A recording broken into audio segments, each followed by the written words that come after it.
Salita na ang kampo ng TV personality at broadcaster na si Jay Sonsa laban sa mga kasong kinakaharap nito. Si MJ Mondihar sa eksklusibong balita live.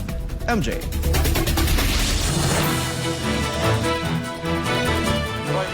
Mula dito sa Quezon City, kaninang umaga ay humarap nga sa Quezon City Hall of Justice ang legal team ng dating mamamahayag na si Jay Sonsa para idepensa ang kanilang panig. Nilinaw ng kampo ng veteranong mamamahayag na si Jay Sonsa na paninira lamang ang mga kaso isinampa laban sa kanya. Kamakailan ay nag-trending sa social media ang mugshot ni Sonsa at ang pagkakaaresto nito.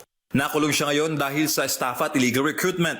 Ayon sa lead counsel niya na si Attorney Israelito Torion, dismissed na ang mga kasong non-bailable laban sa dating broadcaster. Na-dismiss na yung non-bailable offenses na chinard sa kanya sa RTC Branch 100 at saka sa RTC Branch 215, no?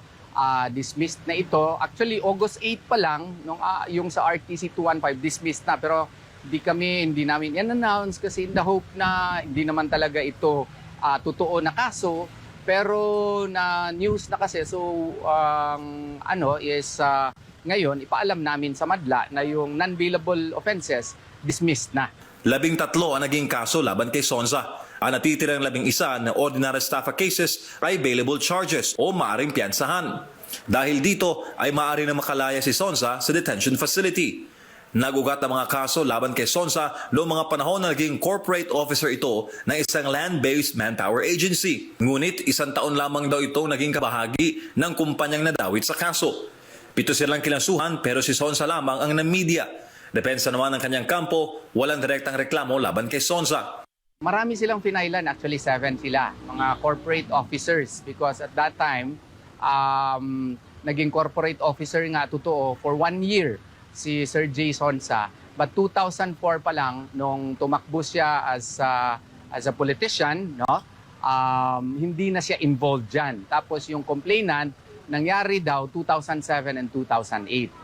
So, nagtataka nga kami kasi even if you will read the affidavit complaints, wala talagang specific overt acts, no, na describe doon kung anong involvement ni Sir Jay Sonsa. Na-question naman ng kampo ni Sonsa ang timing ng pagsasampa ng kaso noong 2015. Mga panahon na kasagsagan ng kampanya ni dating Pangulong Rodrigo Duterte. Kilalang supporter ni dating Pangulong Digong si Sonsa. 2015 po, kasagsagan ng kampanya. Doon pa lang. Tapos yung alleged incident happened in 2007 and 2008. 7 or 8 years before the alleged incident. So as to why was it filed in the middle of the campaign in 2015, hindi natin alam yon. Sa ngayon, tinatrabaho na ng kampo nito na siya'y makalaya sa lalong madaling panahon.